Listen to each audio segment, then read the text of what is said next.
As always. These are the coordinators. When you are Paul, the council member. General Paul Okoli. HOD Sam. On our council, HOD Industrial Material. Professor Orogbu.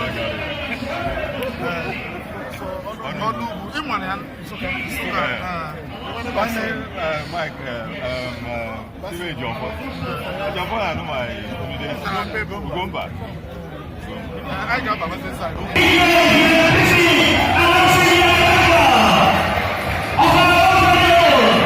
Professor Lilian,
who have come to be with us today.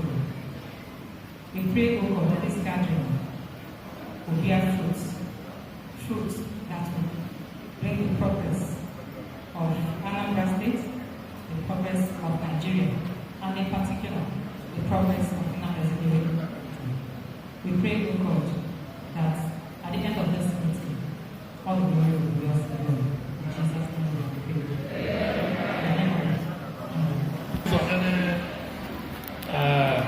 Go down, Emma. Go down, what the? I get any senator or John.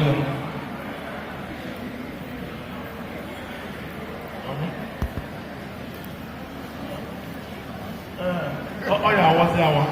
Oh, yeah, what's that one? You got that. Family, let's go where they live. And not take the noon. Mama, the man you put me, take the noon. And when I see any night, I come back. And they put out any little man. Now, first time. Now, second time, we cheer. But I know what it was on. Now, for God cannot assault woman. God will want people. Then I get a million man. And when they get them money, they come up with it. All by 1 month, I need a car. Feel like they will go on to China. Or you will go on to the window. Okay, 9 million.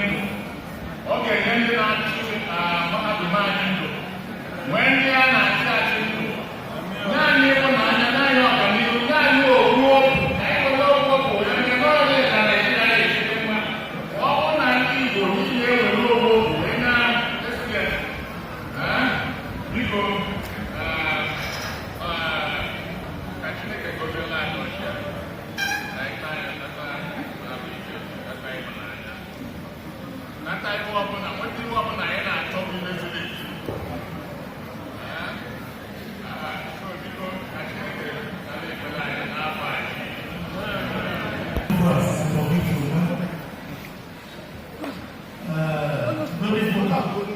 When it comes to Senate of the Federal Republic of Nigeria, our own, the member of the President Federal Assembly, our own Professor Lilian Orogbu, for me your introduction, it's our own, this is your constituency, Prof. Prof, we greet you. The chairman of the education. Umeh, you are welcome to the university community. The chairman of the occasion, my mama, Professor Leku, the convener of Orogbu for UNIZIK, Professor Chinedu, my nominee here present, 1 week non-stop, talking to different stakeholders across Oka North and South. And I will want to come down because I want to have a conversation with us. In 2023, you gave us the mandate. In 2023, you gave us the mandate to go and speak for you in the parliament. It's not something that we take for granted, especially as a member of this community. I was the Dean of the Faculty of Management Sciences when I was called to come and do this noble work. And I want to tell you that since then, we have not rested. We have been on these mandates, speaking and representing you. I consider it very important that we have this town hall meeting, which at some point, even the Professor Chinedu, Professor Paul will witness. There were some times I've come to say, I want to come and see the ASU. Will they allow me? Will they want me to come to the ASU, which I was a member of the union before I left? Sometimes you say, no, if you go to ASU, and you don't go to NASU. If you go to NASU, you don't go to SANU.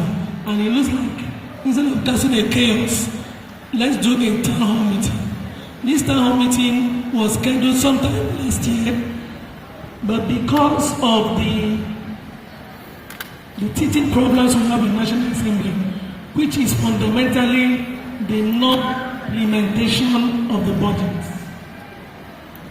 No releases in the budget. That's the reason some of us, we have been handicapped. I think that's the major reason we've been handicapped. But beyond that, we've been doing so much. My leader here is Umeh. He will speak with us as I'm speaking today.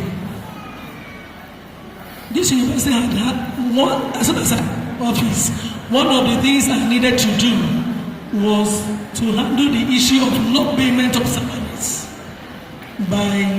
for the work, those who are working, who were employed and were not paid for several years.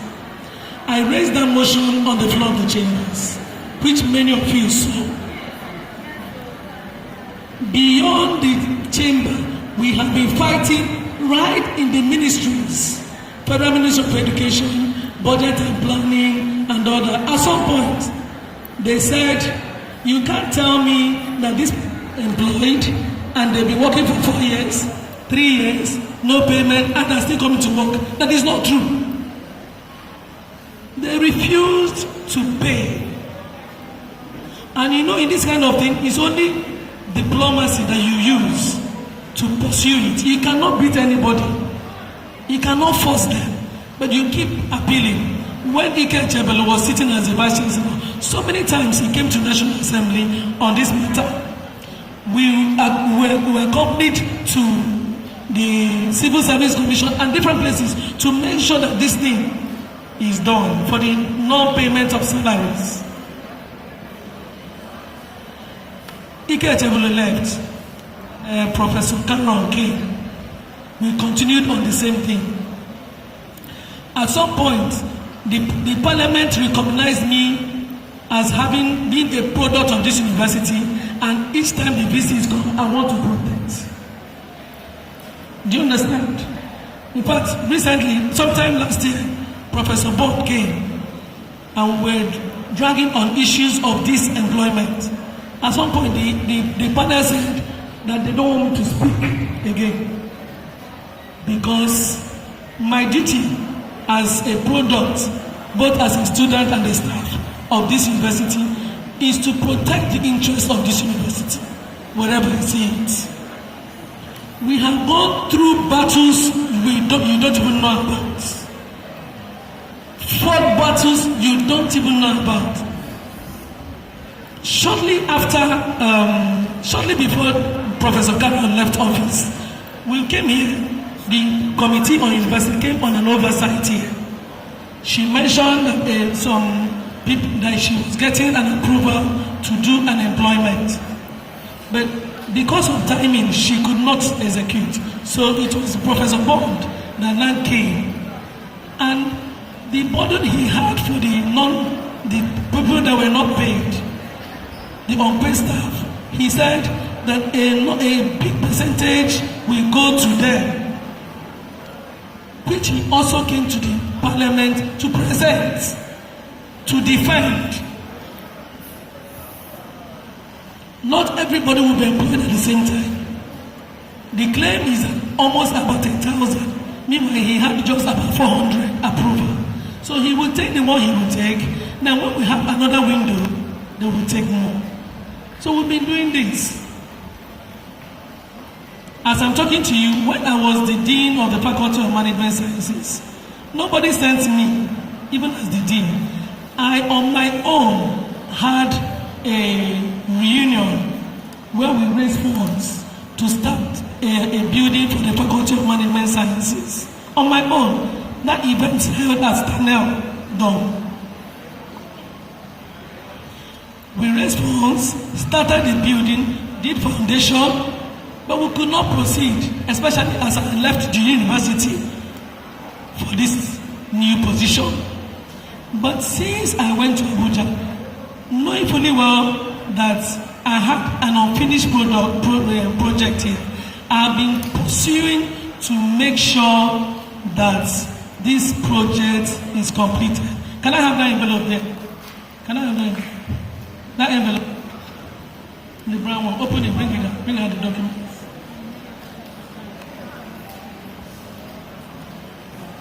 This is that fund. The project has been awarded.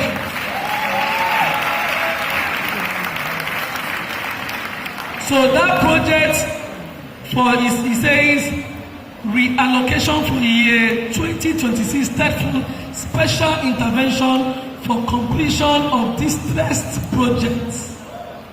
2026 FV 461 completion of Faculty of Management Sciences approval.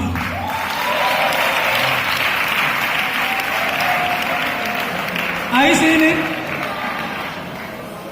We are working. I understand very well that no eligible Ghana. Ghana beginning. A lot, we've heard a lot of, because if you are representing people, even the governor, even the president, you must be listening to what people are saying. We hear everything. We see everything. I even belong to platforms where I'm being criticized. We see it, we don't speak.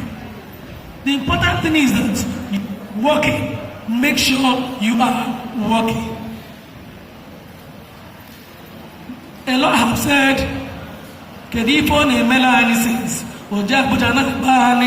she has not done anything for us. To get this thing here, if I tell you what I went through to get this project approval for that fund to come and complete it, you will not believe it. Nobody is sleeping. Nobody is sleeping. The unpaid staff in UNIZIK, all of them have shared all my numbers. They come bombarding me back to back. Messages here, she doesn't care about us. She's not interested in our plight. Abroad federal government. I can only do what I can do by taking the necessary steps. It took almost 2 years or more, but some have been paid and have already been enrolled. I believe that if there are still more remaining, that those people will die. If the VC gets another approval, the important thing is that the VC is interested in making sure that all the unpaid staff are paid. That's the important thing. So now I want to let us know we have done so much work in Oka North and South. So much. We have 20 communities in Oka North and South, including Orogbu. In those 20 communities, let me start from the far above Emily. Above Emily, if you enter there from Umeh, in fact from Amansi Junction here, once you pass Amansi, network begins to break. You will not get network. You enter Ebenebe, it will get worse in Ebenebe. Then when you begin to proceed to Umeh, above Emily, nobody will be able to reach you again. And this has been for several years, the world network. If they have to do anything, they will come out to Amansi to take calls of their family members and all that. Since I entered office, I've been lobbying the telecommunication companies to see if they can come here. For over 2 years, it was just early this year that we got an approval. And as I speak to you, Obo family has a 5G mast on there now. So they are now taking calls. 2 days ago, I was sitting somewhere and I got a message. I saw Umeh community rejoicing, jumping up and down. Their own mast was being mounted as of 2 days ago. So Umeh is now has network. As I speak, Umeh project, that of network, will start by maybe end of this month. They will start work there. they will start work there. So, Obo family has a network, Ubene has it. Apart from that network, we built a town hall in Ubene. In Ubene, we did a school, and we also put this network. In Ebelebe, we built a school and put water there. In Amansi here, Holy Family School, where church, Holy Family Catholic Church. We did a 1 kilometer road in Holy Family Catholic Church, Youth Village. We come down to Isonocha, we gave them that place that power issues.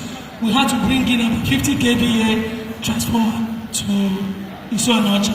In Urum, we did a school. Amanoke, we did a school. Achala, we did a school. Here in Oka, these schools are talking about, when you see the schools, the children are learning with roof off. If it's raining, rain is falling on them. If it's sun is beating them. The learning condition of the children was terrible. I'm talking about for all these schools.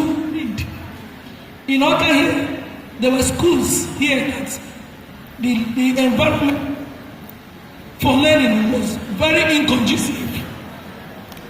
In Oka here, we did what they call it, Agoloka School, Ezioka School, and Ibodiako. Also, in this Oka, we did a 1 kilometer road, Ibodiako Primary School. Sorry, the 1 kilometer road on Ogechuku Street.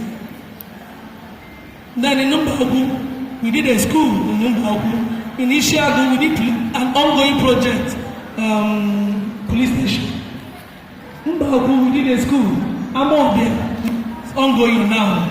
So out of the 20 communities, we've done about 17. It's remaining Nise, Nibo, and Umeh. I want to say this, please. I heard a lot of people saying, for Melina UNIZIK, I told her vote. She has not done anything in UNIZIK. But you don't need to be UNIZIK. Many professors live in Amansi. Plying that Holy Family Church Road.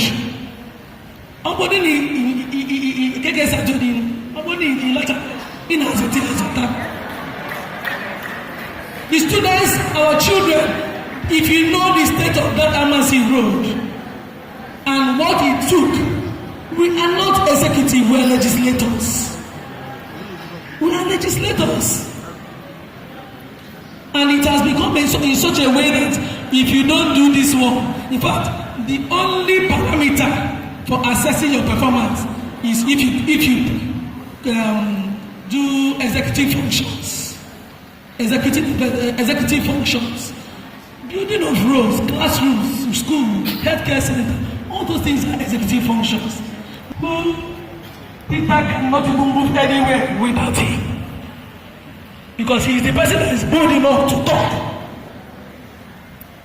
Some of the things he says, I will be very honest with you. Me, I will not say. I was talking to somebody the other day, and I said, the moment he is out of the politics of Anambra, we will know that we have lost a voice. I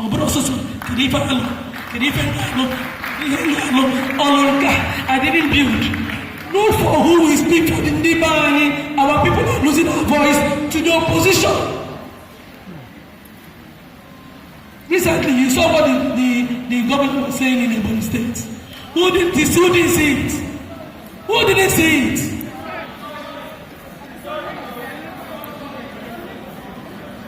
And everybody is keeping quiet. Not somebody that will say it. And if you're occupying a position where you are expected to do constituency project, come and build road, and you go and talk about it, that's the end of that project. And I said, I will tell my university community, you are my friends, you are my brothers, you are my sisters, you are my colleagues. At least I rose to the level or to the rank of a professor. I was 5 years head of department here, and I performed perform creditably well. So why won't I perform well in the National Assembly? Why don't you? I have not entered any plan. I belong to many on this university platform. I have not entered any platform where somebody will say, hey, the only thing you get is nonsense. She's not doing anything. Now, criticism. I understand that the person that is holding the ball is the person that is tackled. But let us do objective tackling. Objective. In this university, I've attended many functions. And since I won the election, I've attended many functions in this university. There is hardly anybody that's sitting here or outside here that's called me and said, my father died, my mother died, my daughter is sick, I'm not giving one name. Not one. If you are here and I'm not giving you, stand up.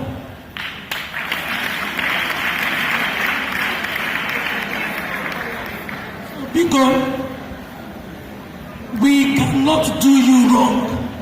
We, some of us here, sitting here, the legislators, we are here to leave a legacy. We are here to leave a legacy. I want a situation. I cannot be House of Rep forever. If I win this one now, very likely I'm not going to go back to House of Rep again. Maybe you look for something. I look for something here. If I see, if I don't see, I go to my house and rest. Another thing that is killing Oka North and South. In the history of Oka North and South, 1990 dates, nobody has gone twice.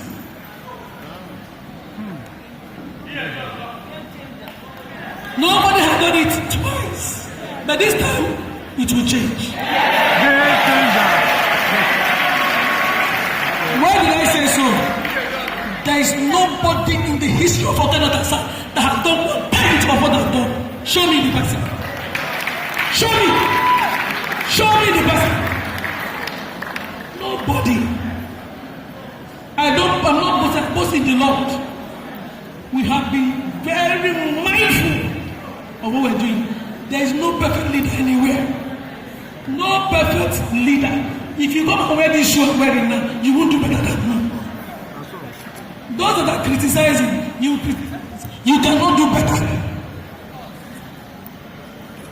You understand this is a tough terrain where what you say is very important. How you say it is very important. Every eye is watching you.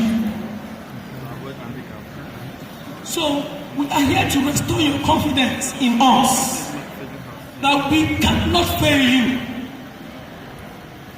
So as I got a voice note yesterday where the guy was saying she did so well, she was the pride of the university, she was that, in fact, everybody loved her, and then she now went there. And he's not even considering. The only crime I committed is that I have not attended ASU meeting.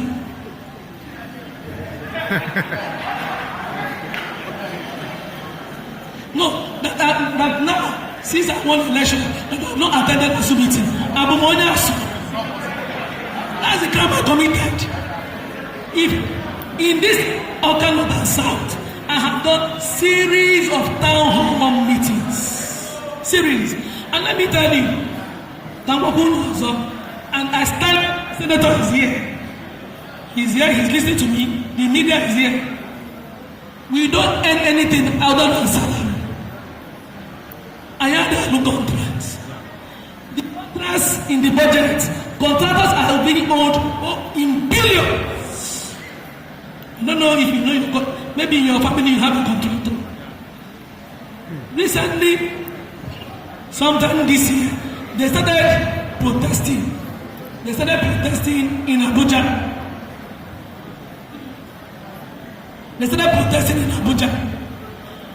The funding of the budget that has been funded about 70% is the 2024 budget.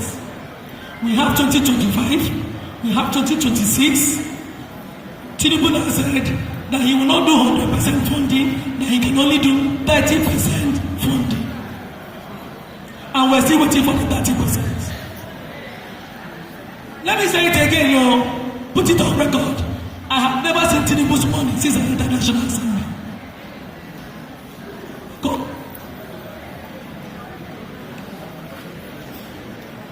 I need a Bugala must go, and then a Batana must go. Please come and show me how to carry it. Show me and you who can carry it. When they thought about Ghana must go during the Obasanjo era, there's nothing like Ghana must go in the National Assembly of today. I heard that Ghana must go. Nobody sees it, including the senator. The Ghana must go.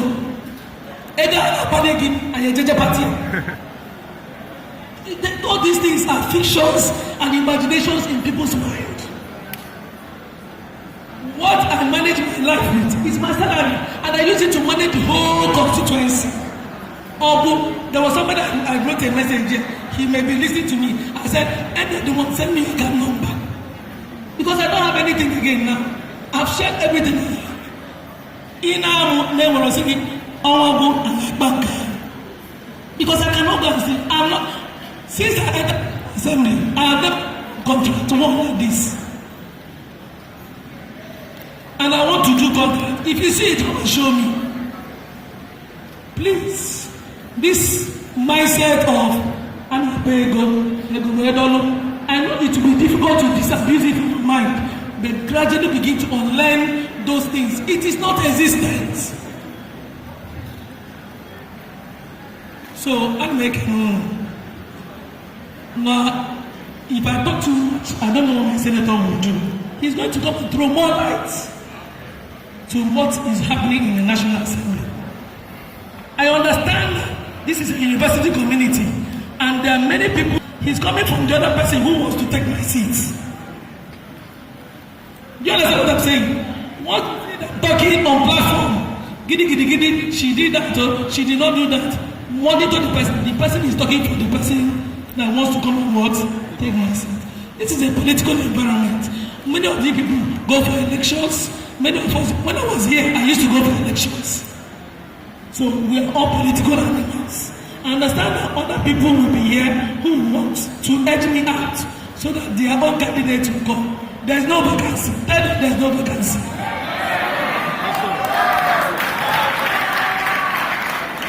You can't make it known. We will keep engaging you. Sometimes, if you look at the Senate, sometimes I say it to me, I don't want to go to Senate.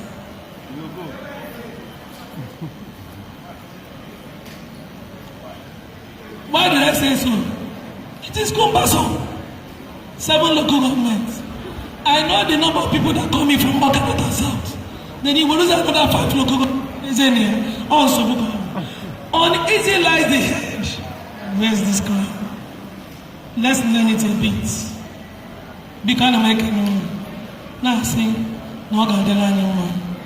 UNIZIK is on my mind. Even if it's not on anybody's mind. I am a product of this place. And the last word I'm leaving here is that I will not fail you. Thank you very much. Your own senator representing the whole of Anambra Central. May we please stand up as we welcome. Yes, please, because of time. Our own Prof.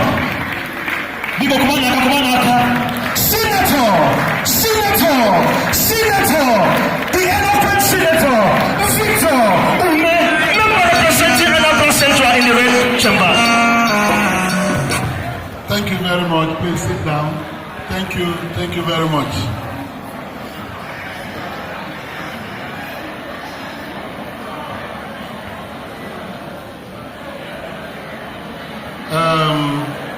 The chairman of the occasion, Professor, all the principal officers of the university here present. I recognize one council member that I saw. Is he still here? Professor Paul. Has he left? Okay. The deans of the faculty, the heads of departments, distinguished professors, and all the academic giants in this university. I recognize Professor Ahaneku because as the wife of the former Vice Chancellor of this university, she deserves additional recognition. And having served as also Dean of Faculty of Medicine, right? All the heads of non-academic departments, the non-academic staff, the senior non-academic staff here present. Bonnie Nkwako, let me greet all of the people in that category. Have you migrated to academic? You are academic staff. The students, if they are here, they are not here. Then my dear beloved sister, Professor Lilian Orogbu, Representative Professor Lilian Orogbu, representing Oka North and South Federal Constituency. All the distinguished people gathered in this hall, it's my profound joy that I'm able to be here this afternoon. I set off this morning from Yenegua to be able to come here today. From Yenegua, I traveled to Port Harcourt 2 hours early this morning, got a flight from Port Harcourt to Abuja, and then connected a flight to Enugu to be able to be here this afternoon. It is because of the value I place on this community, the university community. And all of you seated here are the wise men, the enlightened people in the society. So any chance I have to speak to developed minds, I don't want to let it slip by. Because through interaction like this, that you'll be able to provide valuable information to the citizens, which they can use to enlighten and lead others. So this university and all the people gathered here today, you are the critical people who need to engage the society, to engage with the youth, to engage with the elders in the community. Students are your students, you teach them. The youths are under your formation. You are the ones that will guide the youths with what you know. And today in Nigeria, there is nobody here who does not have a television set. If you don't have a television set, you are very, very well informed through the social media. But the world is now a global village. So I'm very happy to be here. I will start by, first of all, thanking you for the support you gave us in the last election. We got very huge votes from this community, this UNIZIK. I thank you very much for that. I know I have perhaps one way or the other related with some people in this university, but not as a forum like this. And I know that this university is part of the larger society where we have so much distress in the nation. The economy is not doing well. People are suffering. The cost of living is so high. And because of that, everybody is angry. Everybody is angry. There is no professor here who can get into a filling station and fill his or her tank. Nobody can do it. It's not possible. Even those of us you consider the higher people in the society because of our social standing, we are finding it very difficult to cope. If you want to buy cooking gas, you want to buy diesel to run your generator, you want to buy petrol to run your car, then electricity, the cost of electricity is unbearable. So we understand why people are angry. But sometimes because of lack of information, what we experience is what is called misplaced aggression. Those of us who are in the National Assembly representing you, you look up to us as people who perform the magic. That is it. So once things go wrong, the first people you descend on are the lawmakers, the National Assembly people. Then you forget that what we are nothing but lawmakers.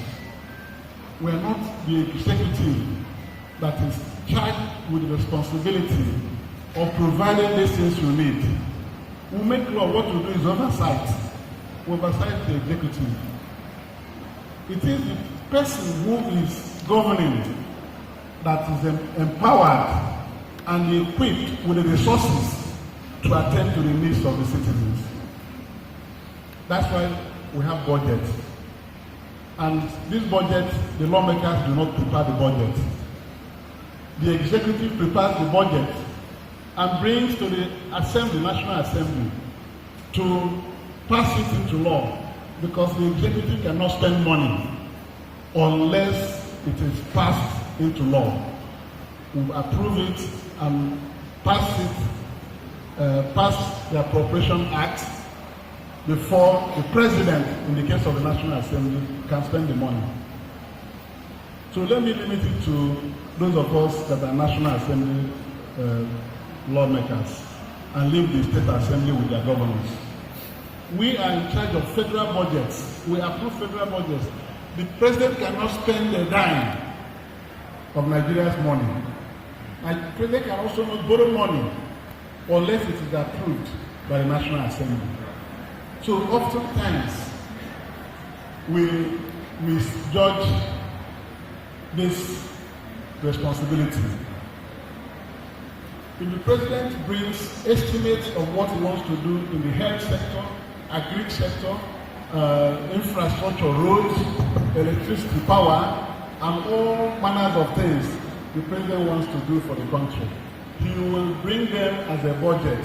When we approve it, implementation is his responsibility. He's the one who will say that this road will be built in Anambra State, in Orogbu State, or wherever part of Nigeria. That is the way it functions.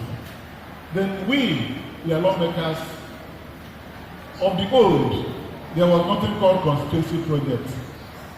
Constituency project started under Obasanjo's administration, when the lawmakers complained that anytime they got home, that people would be descending on them because of the failures of the government to address their plight. And it was negotiated that there should be something called constituency project, where lawmakers will be given opportunity to put projects in their constituency, either to provide borehole, small projects, not big projects, like dualization of Enugu to Onitsha. It's not possible. A lawmaker gets little money allocated to the lawmakers for the provision of these facilities. And let me also use this opportunity to correct the erroneous impression people have. Oftentimes I read it, even educated people go on television and say that their lawmaker or their senator was given 2 billion naira and they put it in the pocket. People have not seen it. That is not true. Lawmakers cannot give him money.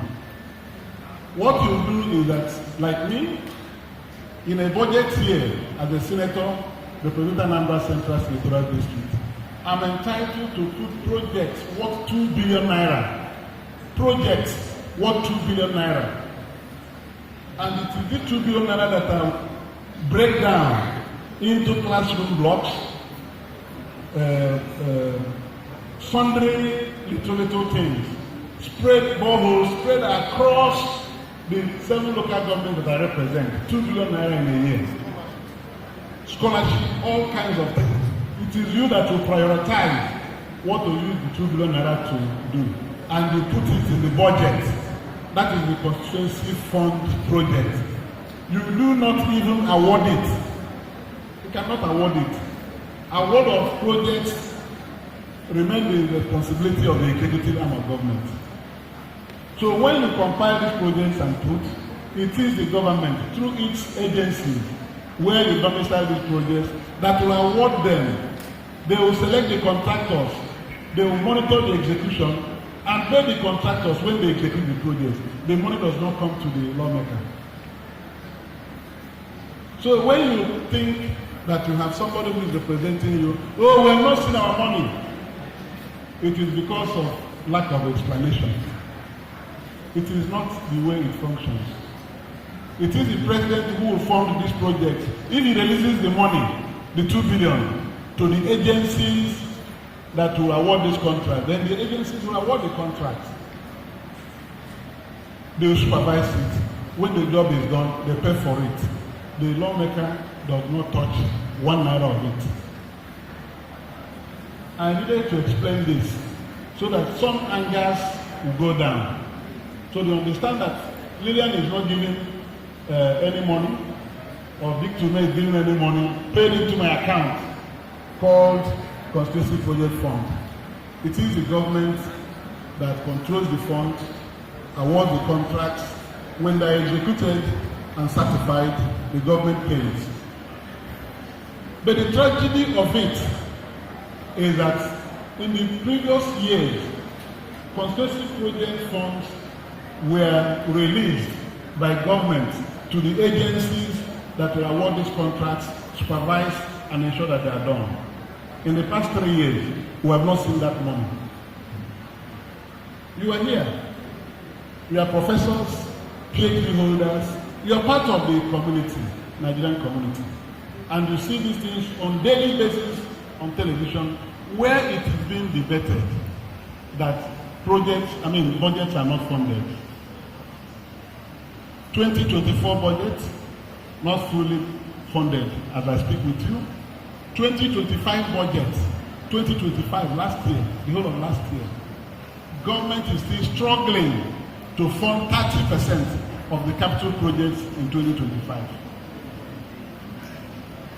30%. They've not been able to do that.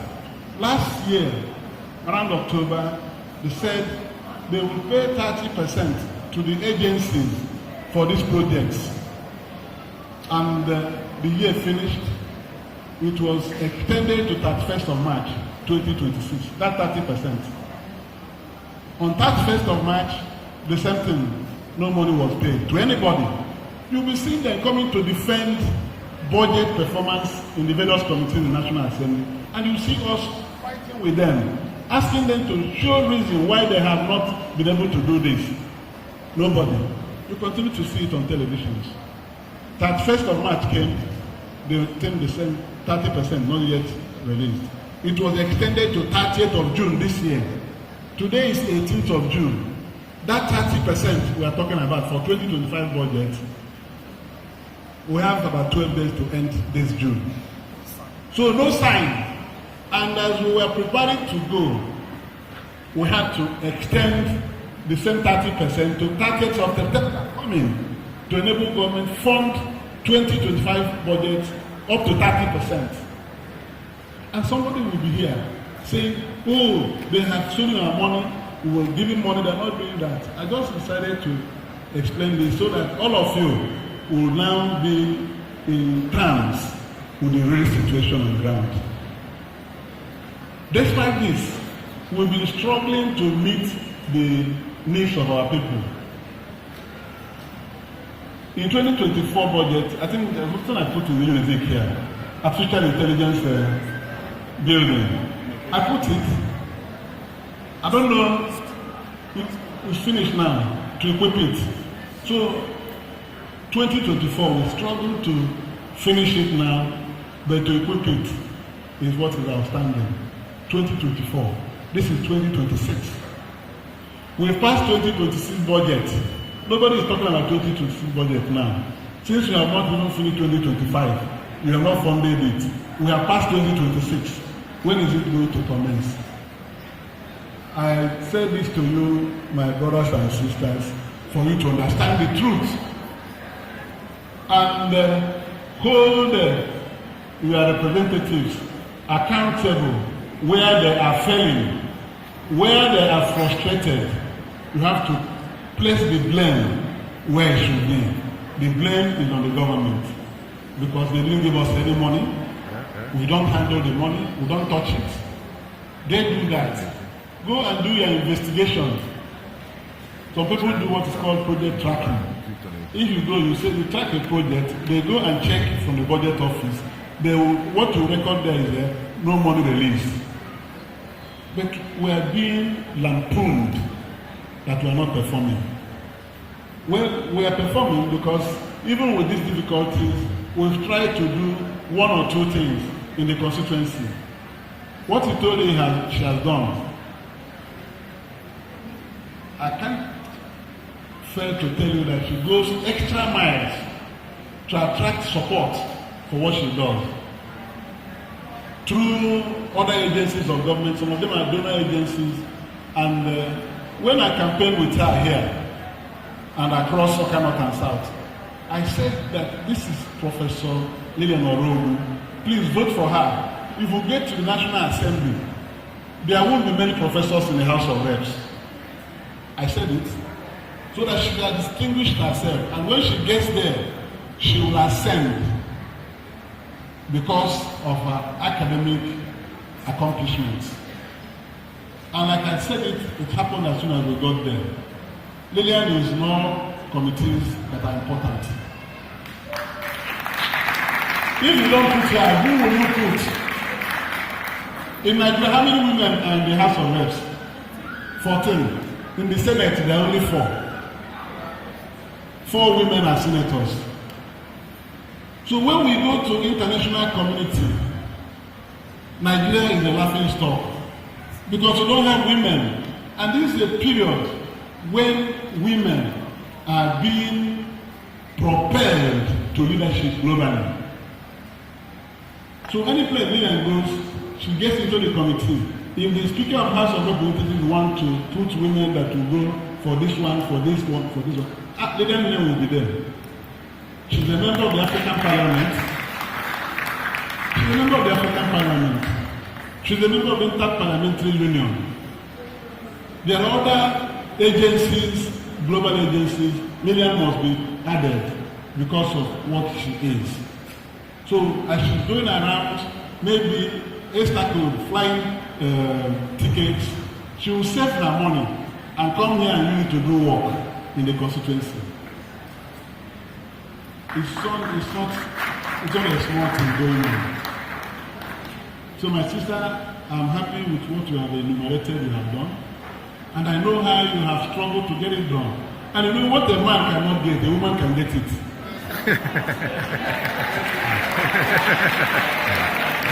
So Lilian can move to the office of the chairman of appropriations committee and say, you must give me this, you must give me this, you must give me this, you must give me this, you must give me this. And they will drop something for her. That's what she's doing to move on. Then on the work of the lawmaker, while we are elected, we are not elected because of constituency progress. We are elected to make laws for the good governance and orderliness of the nation. And with the opportunity you have to speak for the people you represent, that's advocacy. I don't think there is anybody in Nigeria who can say that I, Senator Victor Umeh, my voice is not being heard in Nigeria. Unless the person is not here. Or even from the global stage, I get a lot of calls from our people living abroad. Because they watch, if you go to Arise this morning now, people who watch it more are Nigerians in diaspora. They follow things happening. And when I do interviews and all that, I keep getting messages. The kind of things I have spoken about, particularly as they concern our people. I've been fighting with everything and all the experience I have gathered in my life to represent our people Anambra Central people, and Ndi Igbo at large in the National Assembly. Budget.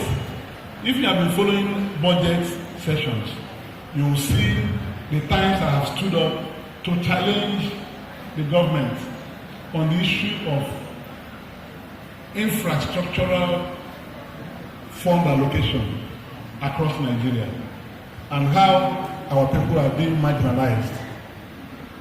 In 2025, I almost halted the passage of the 2025 budget because for how many years since 2018, I've been championing for the construction or reconstruction of the railway system from Port Harcourt through Aba, through Enugu, through Makurdi to Maiduguri. That's the only train service we have in this part of the world. That our railway, Eastern Railway, that is what it's called. It has collapsed. There's no train running on it. Trees have grown on the tracks. Even Enugu, where we used to have railway quarters, their properties are being sold to people who are ready to buy. So it is the type of marginalization that makes my heart to bleed. And I continue to fight them because Nigeria is moving as if this part of Nigeria is not part of Nigeria. The railway system in Nigeria has been modernized to standard gauge rail. Lagos to Ibadan, Abuja to Kaduna, Kaduna to Kano, Kano to Maradi in Niger Republic, Etape to Warri, standard gauge rail. And what we have there is narrow gauge. And I'm not been able to do anything on it. So I have continued to challenge it. And in 2025 budget, I said this budget will not be passed because there's no allocation for Eastern Rail Line on it. I challenged Tinubu on it. I spoke openly, canvassed it on television and everything. I was persuaded to give chance for that matter to be discussed with the president. We passed the budget and the matter was discussed with the president. He now brought a loan request and put $3 billion for Eastern Rail Line. And I'm going to Eastern Rail Line. So that is the type of intervention I've been doing in the National Assembly. To the extent that each time I stood up to speak, this my red cap is already synonymous with marginalization. Once I get up, the presiding officer will say, Umeh, I hope you are not being marginalized. I said you have been marginalized most. So I'll give you the opportunity to speak. I've been fighting for equity, fairness, and justice to the Igbo people. That's what I've been doing. Without counting the cost to me as a person. Because when you confront the leadership and the authorities, you become an enemy. I do not care. For all those perks of office, you can, by keeping quiet. I speak, let me be denied. That's what I've been doing for you. So coming home, nearer home, despite the challenges and difficulties, I have managed to do a lot of things for this constituency. I remember in 2024, I did palliative empowerment here. I distributed 129,000 bags of rice in the 7 local governments. I did. I shared. I think some people got in this university. Apart from that, I took education. Education, you're all lecturers here. Education is the only thing you can use to advance the society. So I took scholarship as a major intervention that I make in this senatorial district. Today, I have 331 students in the various universities. Even UNIZIK here, my students are so many here. I've been doing this since 2007. Since 2007. Many of their students have passed through me, both postgraduate, graduate and postgraduate scholarships. There's one called Nene Ilochi. Yes. Because was listening to me on television programs. She started communicating with me. And when she graduated, I gave her scholarship to do master's degree here and PhD. She did. I have so many people who have graduated with PhD in this university. These are not things that are sung. They are not like wheelbarrows or tricycle or motorcycle you see. But those monies can buy those things. What I spend on my students here. So the scholarship is running and many people are benefiting from it. 331 today since 2024.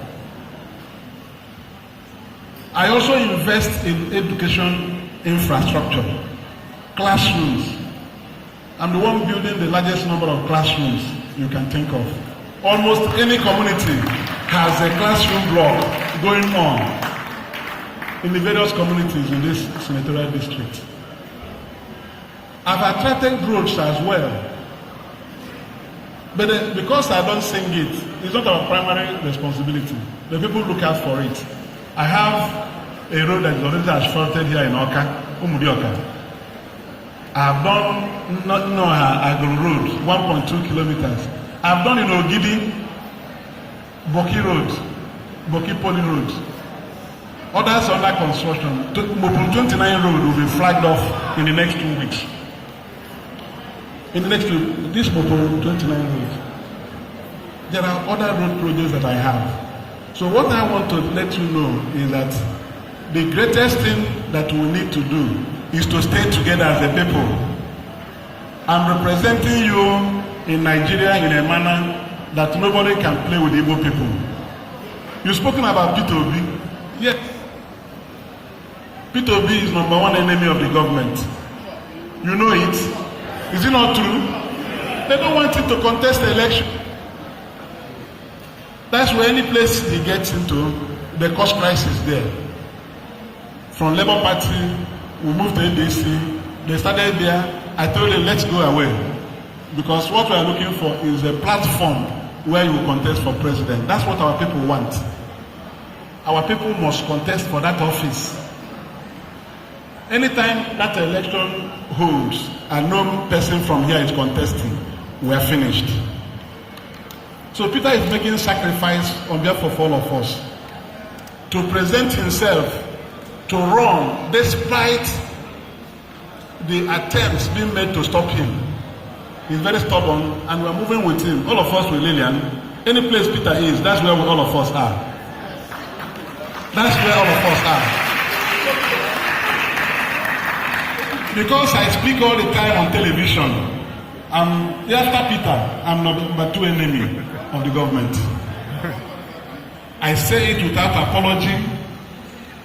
When we went to ADC, I took him back and said he must contest. I told him to step down on a television program that he should not contest.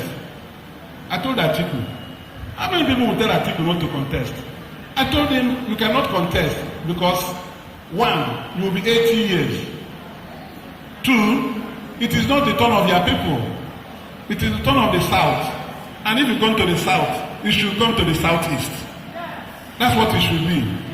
That is the responsibility I have carried, speaking for our people, to the annoyance of those who are in authority. If I come into the chamber now, they call me Peter. Yes, because those who are there, if you are not in APC, you are an enemy of the establishment. So I follow Peter everywhere. Those who are from Anambra State call me follow Peter Obi. Now that's the work I do. That I don't know anything except following Peter Obi. Come and follow him now. Leave what you are doing. Come and follow Peter Obi and test the pill. You see what awaits you for following somebody the government does not want. So when we are putting our head on the line for our collective interest, people don't value it. But by the day it will work, those who are campaigning against us will bend their heads low. They will bend their heads low. And it's going to happen. It's going to happen. So when we saw that Peter would not get ticket in ADC, I told him that it's time for us to go. I'm the pathfinder. I'm the pathfinder. I was the one who told him that we are done here. Because there's no consultation he will go to that I will not accompany him. Both Rotimi and Mechi, we had meeting with you. He saw everything. Yes, good Lord Jonathan. We went, I always saw what they told us. I always heard. So one day we sat down and said, I think it's time to go. If we stay here, we'll be shut out. He said, okay. We had a meeting, Southeast elders, and they asked me to go and find a party where we will go, where we agreed that we cannot get the ticket in ADC because of the circumstances playing out. I was the one directed to look for a platform. I went to Dixon. So I had 5 parties to look at. I was one who engaged all of them. I was former national chairman of a party for 10 years. So, ABGA, not a party. I was national chairman of ABGA 10 years. And I handed over in 2015, 11 years ago. So it's not an experience that I started picking yesterday. So I know the whole thing playing out in the political field in Nigeria. And I went to Dixon and interrogated him on that question that the court ordered for legislation of NDC. I wanted him to explain to me. He went and brought the judgment he gave me. I went and read the judgment. I studied the judgment. I asked him relevant questions. I made a legal advisor. And in the end, I was satisfied that, oh dear, government cannot clamp down on NDC. And I said, let's move. Let's go to NDC. That's how we went into NDC. People want to come and contest election there now. They don't know how we prepared to get there. So we moved, and by the grace of God, agreed with Kwankwaso to move together. And we went there, and the party caught fire. That's what's going on now. NDC. So what are we looking for? Presidential tickets for Peter Obi, from where he will contest. Because if he failed to get tickets, all these things we are looking for will be in vain. So we have managed the process, and on the 30th of May, he was affirmed as the presidential candidate of NDC. So he's now running the election. He's going to run for president of Nigeria under NDC. And I was certain that because the judgment that NDC got to be registered was not appealed against, lawyers are here. 90 days lapsed, no appeal, no appeal. At the time we were considering this, 150 days had gone. It has become a judgment forever. They can't set it aside. That's why they're now looking for what to do. They can't find a way. Check. So Peter is standing as a presidential candidate. We have now solved one problem of platform. So he's not contesting. It's for us to get ready. In the next 2 weeks, the names will be uploaded to INEC. And once he emerges, the candidate and his name is published, the battle will start. Wow. So that's what we are doing. Sometimes we are not here around to know what we are running around, holding meetings night after night, day after day. We are doing this for the sake of our people. Peter will tell you, I am contesting because of our people, not because of himself. Our people must take part, and they have the capacity, the competence, the integrity, the knowledge, and the vision to lead Nigeria. Peter has it. Nobody can compare with him, with all these people running around. It's Peter that is the man of the moment. Any place you go to, it is Obi. Today it is now okay, Obi and Kwankwaso. By the time we roll our tanks out, you will see that 2023 will be a child's play. In 2027, you will see that 2023 will be a child's play. I just want to charge you faith in this journey. It's not a joke. People don't believe that with the way Nigeria, that a ruling party can be defeated. It is not true. Have faith. It is in a hall like this in 1967 that Ojukwu at the Alexandra Hall at University of Nigeria and Nsukka proclaimed for Biafra among students. Students were the people gathered there, and lecturers like you. And he declared that republic. It became a resistance to the things happening to our people in Nigeria. So those of you who are educated and enlightened, you should lead the charge. Help to educate the people, help to mobilize the people, both the youths and the non-informed, so that all of us will have faith in this.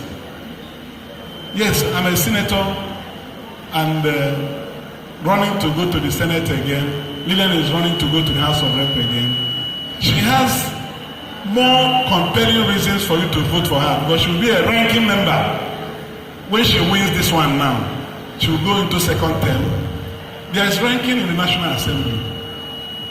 If you are a ranking legislator, there are places you have some privileges. I'm a ranking senator, so there are places I can get into. If you want to say something, I'll tell you, will you stop what you are saying? They call me ranking senator. And I have the voice. I have the power of communication in the chamber. If you are watching plenaries, know that anytime I stood up in the plenary, that everybody will look at me to know what Senator Umeh will say. That is representation. That is representation. So I want to plead with you, all of you, to put your eyes on the ball. Eyes on the ball. Let there be no grumbling. There's nobody that will satisfy you with money, giving you money or even rights. What you'll be working for is society that will have good governance. Good governance. We had the opportunity to defect to APC. I was one of the people they put pressure on to, they want this red card on that side. I said this red card will never come there. Yes. If you look at where we are in the aisle in the Senate, sometimes we are less than 7 during plenary. The other side to the brim. But one day, during the Electoral Act Amendment Bill debate, we insisted on voting on electronic transmission of results. I think if there's nothing, these people here, all of you, should clap for me. Because we stood up in the plenary and voted against what they wanted to do. Those who are in support that electronic transmission of results shall stand in this bill. Say aye, we got up. We got up. Not just say aye, we seated on voting. We were counted. We were 15 in number. And on television, all our pictures were splashed. Those who voted for electronic transmission of results. It's an achievement to Anambra Central.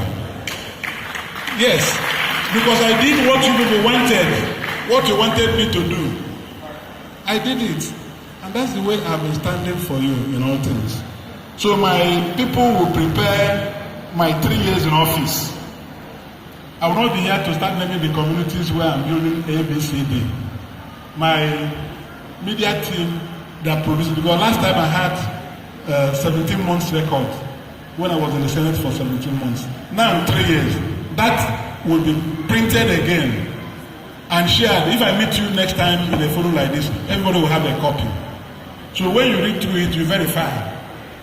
I have given 27 youths federal employment in the federal civil service. 27 from Anambra Central. 27. For you to get one job today in the federal establishment, you pass through the eye of Nedo to get it. I have 27 people working. So by the time you have these things, it will be spread out in the sheet. You know those who have benefited from your communities, including the scholarships I have given. Then all the programs we have, other construction jobs going on, they are all stated. Their time will be given back to you now. But this is the opportunity I have. It was an interactive session. So I thank you, Chinedu, for this opportunity, and then plead with all of you to continue to send people who are bold, who are courageous, who are knowledgeable to the center of Nigeria. It's not everybody that can do this thing we are doing. Some people may think that it's an easy job. If you stand up in the Senate chamber, some people are recognized to forget what they will say. Because that ambience requires that you should be together. You should know yourself. You should know what you want to say to be able to deliver. That's why many people don't talk. Because when they start, they forget what they stood up to say.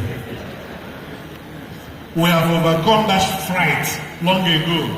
So anytime Lilian spoke, when she spoke, there was something she did. She said, I don't know if you noticed it. Democracy Day. She cried out at people, what are we celebrating? 25 years of poverty. They marked her out. She became an enemy of government.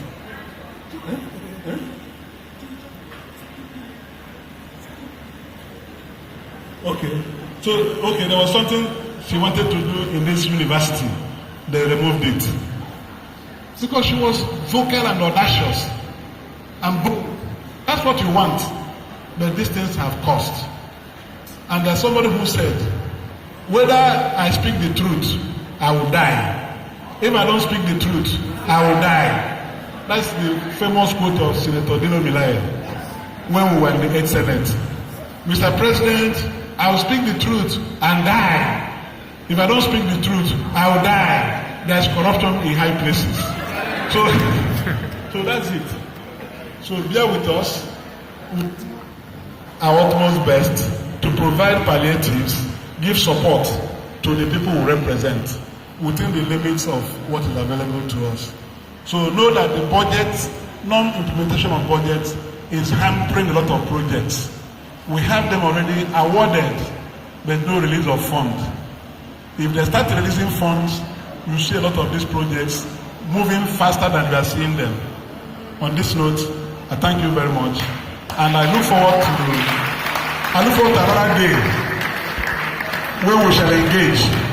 It's not only here that we'll engage. Going on, when the campaign starts, we'll be meeting you in smaller units, smaller cells for very productive interaction and engagement. Thank you very much, and God bless you.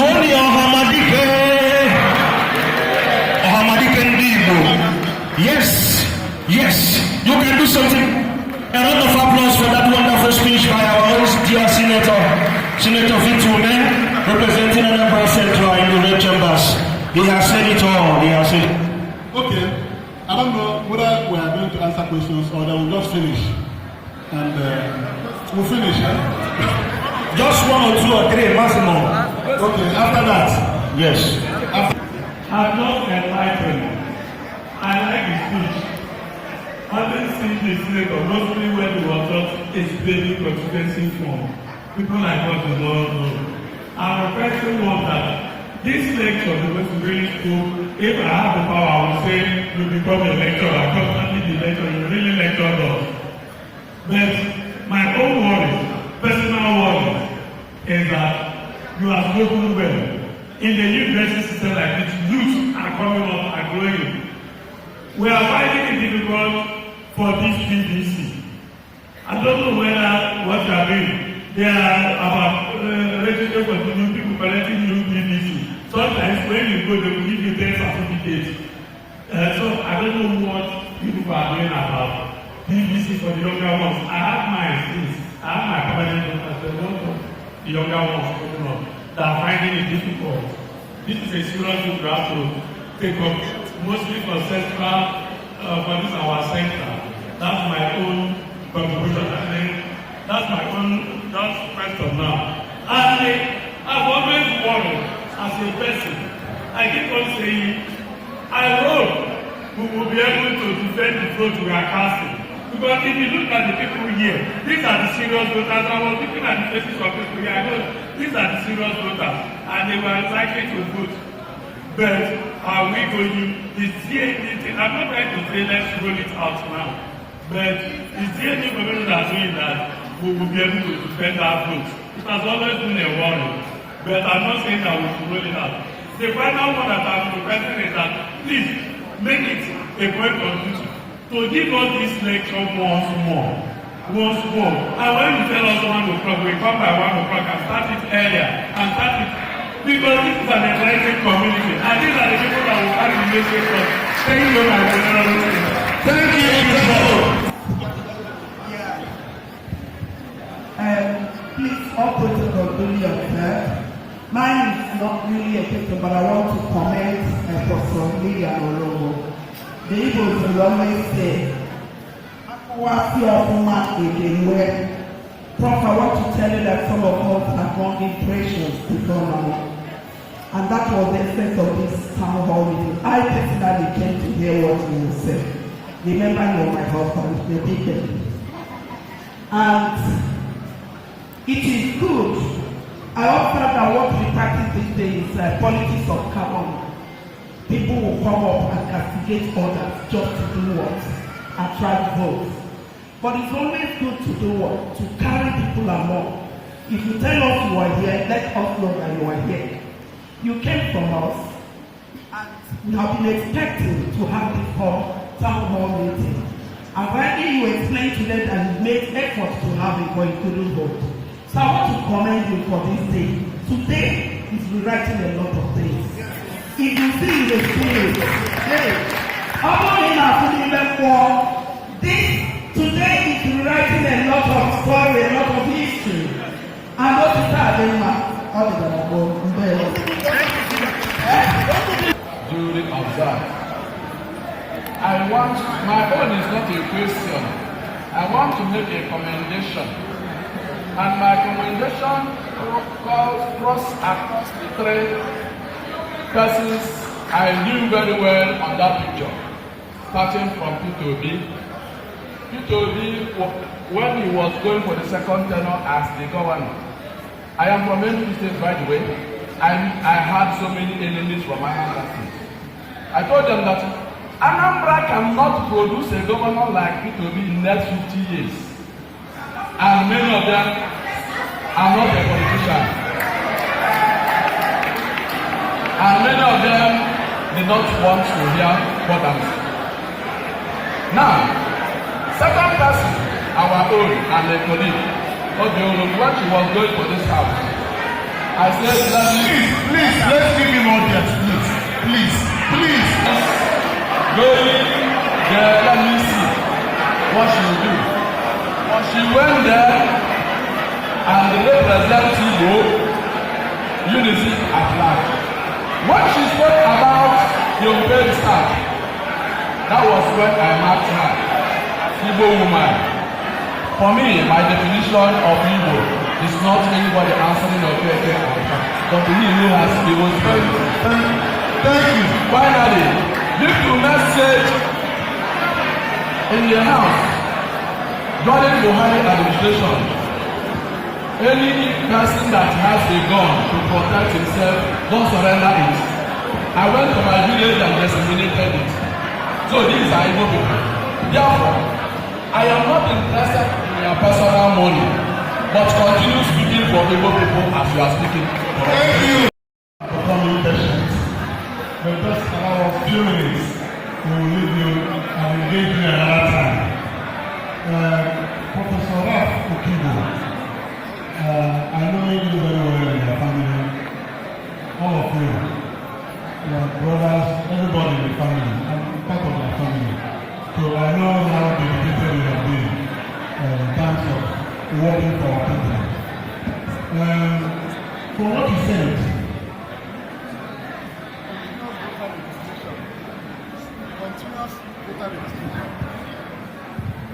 continuous voter registration.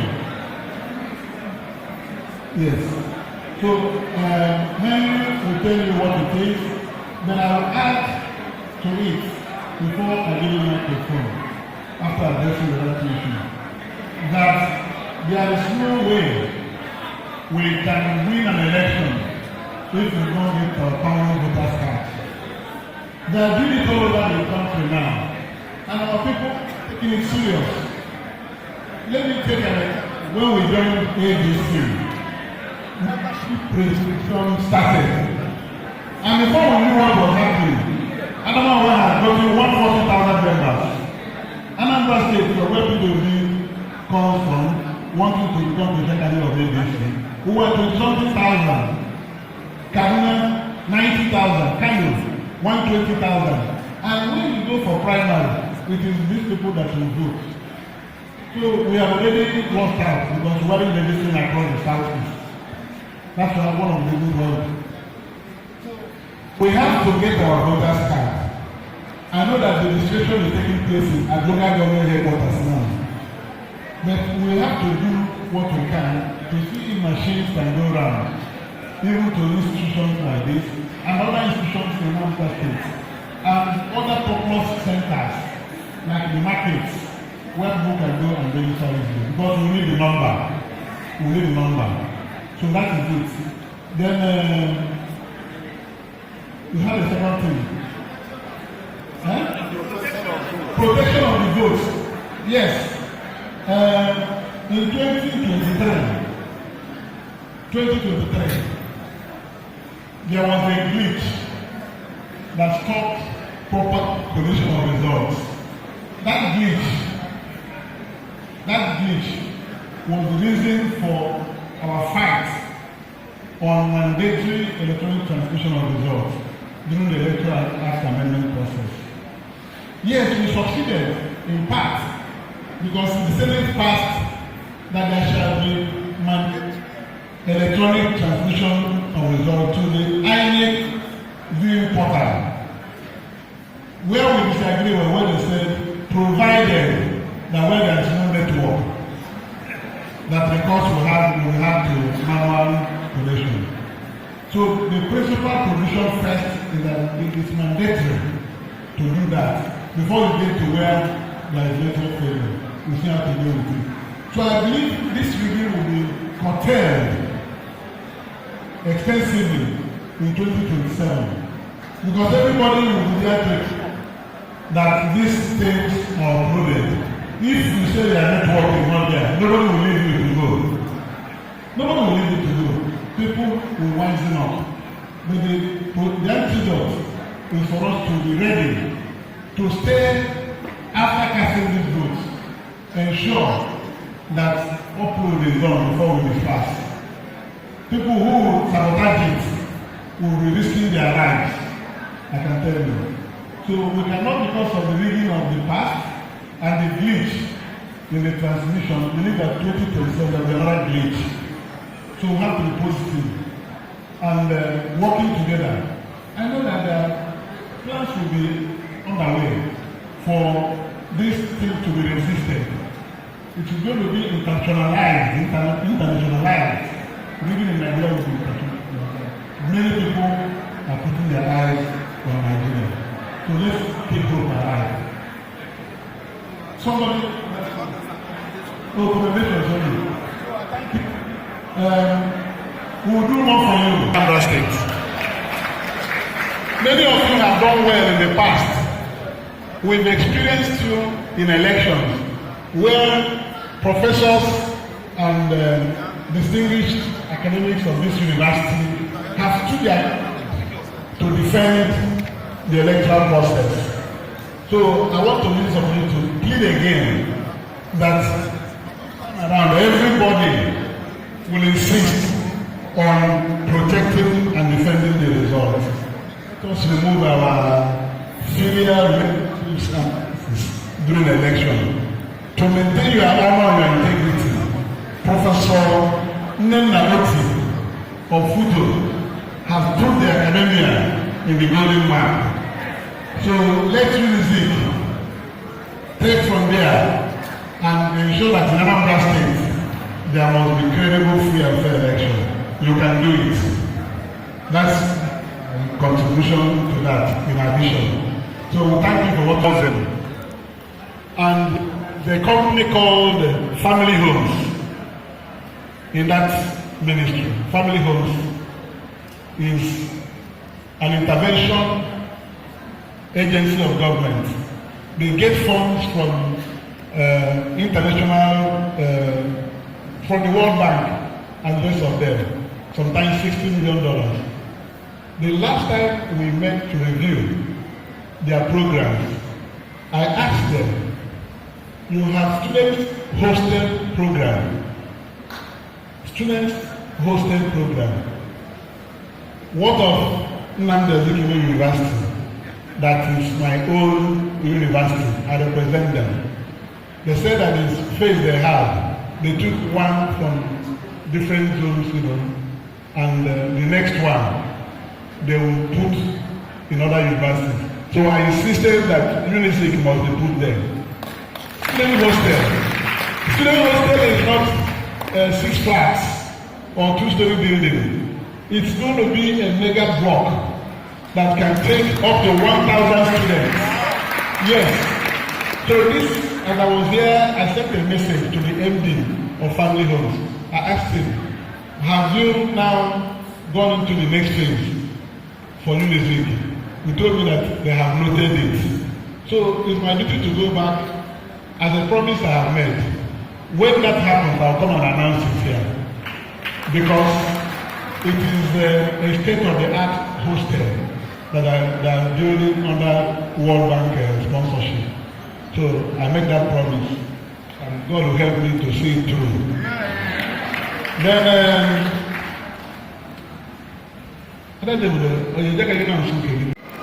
and you thought it wise to come and explain to this community one or two things. I have to say, we've heard all the things you've said, particularly from our own Professor Lilian. We have also heard from most distinguished senator Umeh.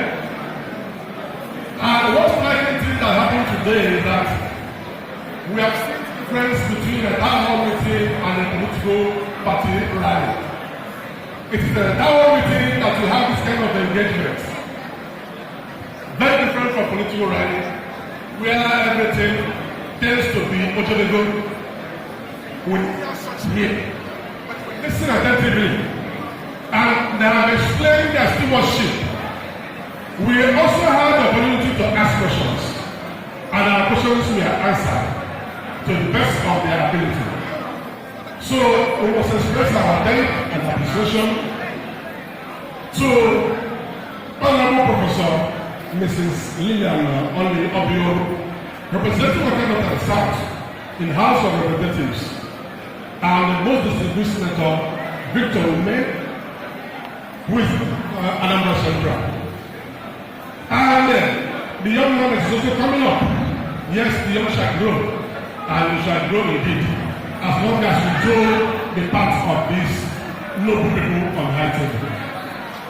And we didn't hear you people castigating others. That is hallmark of town hall meeting. We didn't hear one word against others. So that area made a lasting impression on everybody here. And that was why the hall was calm and we listened to you. We wish that you come again, because the action should be an ongoing affair, so that we know the integrity of your representation, especially as it affects this one. So, say thank you, all of this community, and we want to say we want to see you again. Thank you so much. God bless you. Ekele Chineke, ọ bụ n'aha Jizọs, onye na-amịra bụ Chukwu, anyị ekele gị maka ọgbakọ nke ụbọchị taa. Ekele dịrị gị n'ime ihe niile, ekele dịrị gị maka nwaọrụ gị nwanyị na nwaọrụ gị nwoke. Ndị butere ebe a ka ha wee kọwara anyị ka anyị wee ga-erue. Ekele dịrị gị onye ji ha na-eje ozi n'ụzọ dị iche iche. Ha rụọ n'ọtụtụ ọrụ, ọ bụghị n'ike aka ha kama ọ bụ naanị amara gị. Onye na-arịọ gị Chineke biko, anyị na-ewere ha na-etinye gị n'ọba aka abụọ. Anyị maara na ihe dị ha n'ihu dị ọtụtụ, mana ọ bụ amara gị ka anyị na-arịọ ka ọba ha ụba n'aha Jizọs. Nọnyere ha, na-edu ha n'apụ, na-edu ha n'abata. Anya ọjọọ agaghị ezute ha. Mmadụ ọjọọ ọbụla agaghị esi n'isi imegide ha. N'ụlọ ọgbakọ iwu ebe ha na-arụ ọrụ, ị ga-enye ha nkwuwa okwu, a ga-anụ olu ha, ha ga-ekwu nke a ga-eme, maka na ọ bụ gị na-eme eze. Anyị na-arịọ gị Chineke ka ị were ọnọdụ na ndọrọndọrọ ọchịchị nke a ga-eme n'afọ na-abịa ka ọ bụrụ n'udo na ọṅụ ka a ghara inweta igwe nzọgbe onye naanị ya bụ chi dịka anyị na-ala n'oge a duru onye ọbụla n'ime anyị n'oge aka gị ka anyị laruo na be anyị dị iche iche ndị Igbo si n'otite adị mma ọdụ na gboo anyị ma na amara gị abatawo ihe gị abatawo ọ ga-aga n'ihu gozie mmadụ gị bụ ezigbo di gozie ezigbo di bụkwazi senetọ anyị na-arịọ gị Chineke biko ka ị nyere ha aka gbara ụzọ ụzọ na-adịrọ kwụrụ ha ọrụ ha jiri aka gị ude ha